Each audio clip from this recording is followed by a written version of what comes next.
Money is not complicated. We just make it complicated. The rules of wealth haven't changed in decades.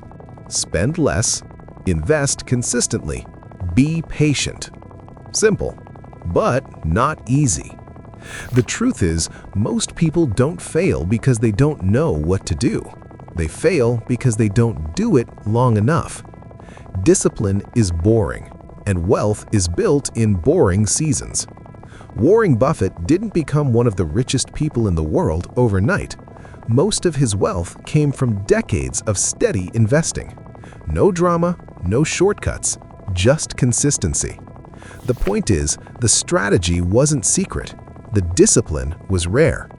People want fast gains, quick flips, instant results.